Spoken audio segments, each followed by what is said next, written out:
Welcome back, children. I'm so glad you made it back. How was your Christmas break? Did you get everything you wanted?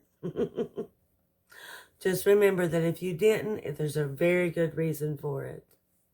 So let's jump right back into story time. Today's story is called A Snow Dog's Journey, and it is written by Loretta Krupinski. Let's get started. When winter arrives in the North Country, it is time for the Frost King to leave his icy palace at the top of the world and bring his snowy magic to the lands below. Made of snow crystals and icicles, the Frost King flies through the sky, scattering snow on the ground and freezing lakes and rivers in the mountains and valleys with his magic powers. One day, as he flew over the countryside, he noticed a cottage wrapped in a forest of fir trees.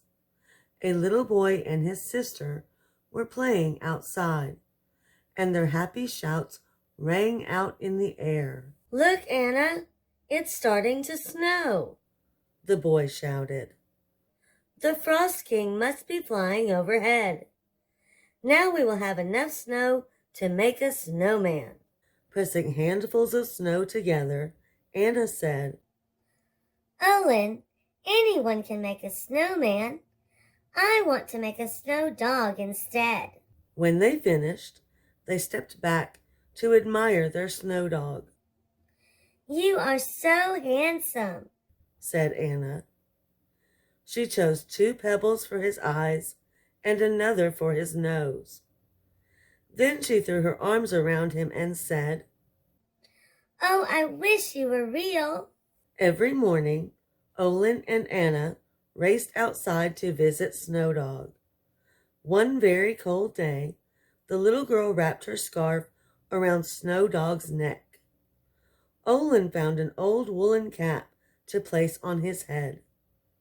Every evening, they gave him a pat on the head and said, "We'll see you in the morning light." They loved him as much as if he were real. One night, before Anna went to sleep, she gazed at her friend through the frosted, lace-covered window.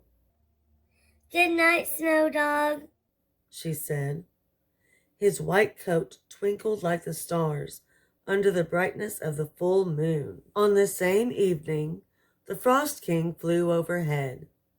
The northern lights lit up the skies, the little cottage, and the white snow dog below. "What's this?" the Frost King exclaimed. "A dog made of ice and snow just like me. He could be my friend."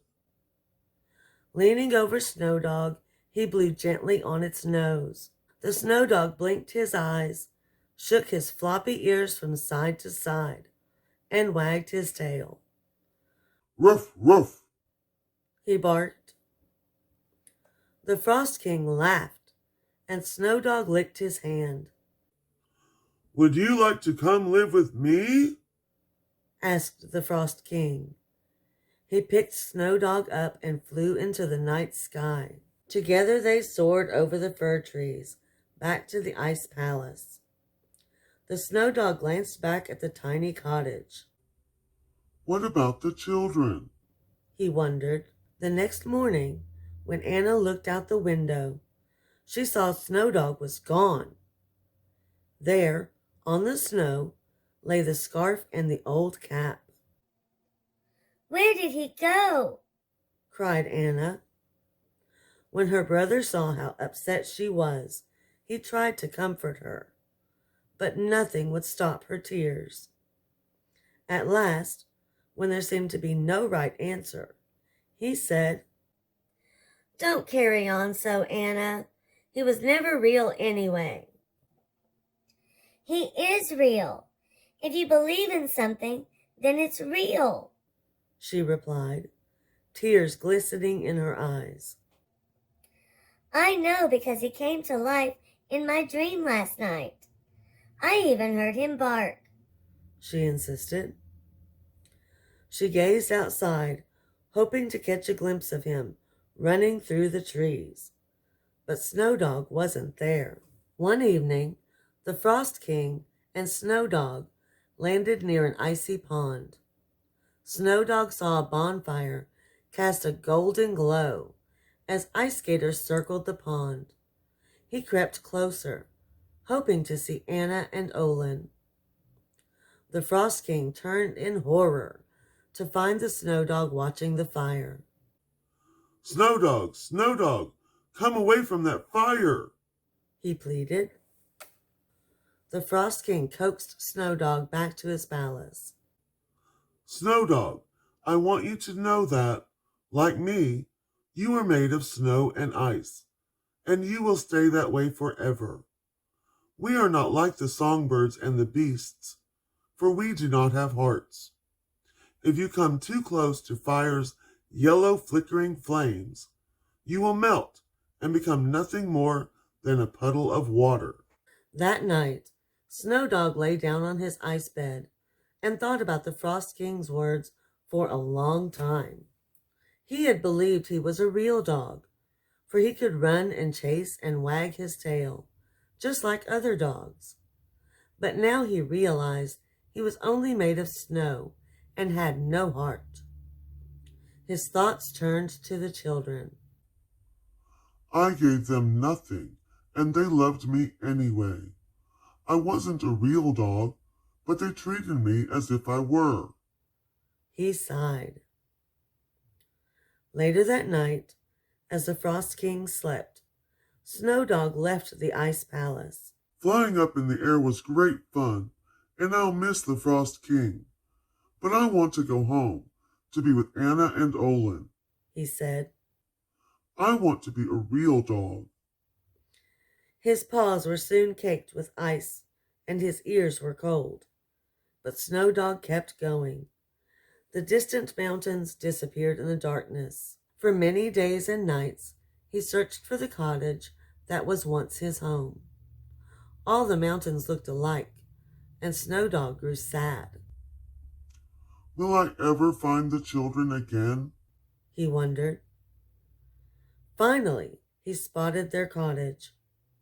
How happy he was, and oh so very tired.